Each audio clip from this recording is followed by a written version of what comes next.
Shinzo Abe, a third-generation politician, first taking office as Prime Minister in 2006. Abe is the first Japanese government leader born after the Second World War. During his first term, scandals surrounded his cabinet. Support rate dropped as low as 28%, and the ruling Liberal Democratic Party, or the LDP, suffered a major loss in the upper house election in 2007. He resigned soon after, citing poor health and saying his presence was hindering the passage of essential bills. He was blamed for creating the so-called revolving door of prime ministers, 6 leaders in 6 years, until his second term began in 2012. Ironically, he had since become the longest-serving prime minister in Japanese history. Experts say the reform of multi-seat electoral districts and changes to campaign finance rules weakened the traditional factional influences in the LDP. Abe secured an unchallenged leadership in the ruling party. He gained public support with promises of an economic recovery.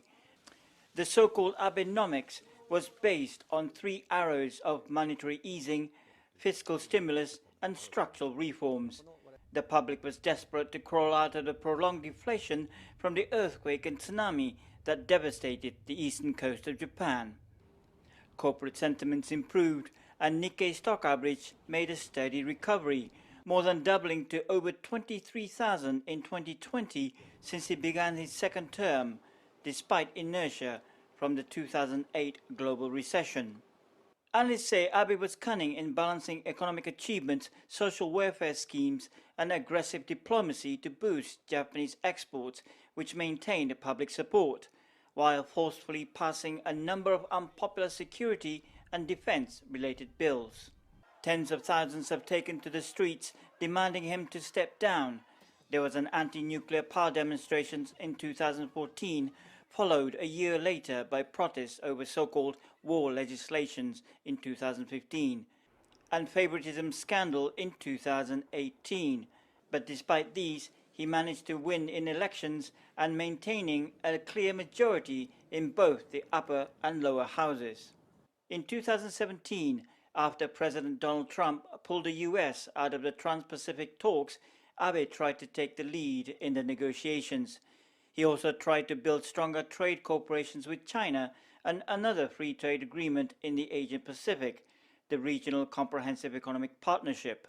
Although Abe continued to stress the importance of the Japan-US alliance, the country steadily increased its defense arsenal, reducing its reliance on the US military.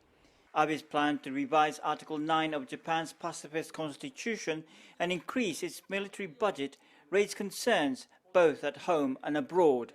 With the COVID-19 pandemic, analysts say the fruits of Abenomics have been considerably reduced, raising debate over Abe's legacy. With economic recovery still stagnant, many unsolved issues with neighbors, and relations with the US not as strong as before, constitutional revision has not made any progress. Japanese media say with all these challenges, Abe's successor might be drawing the short straw. Terence Teoshima, CGTN, Tokyo.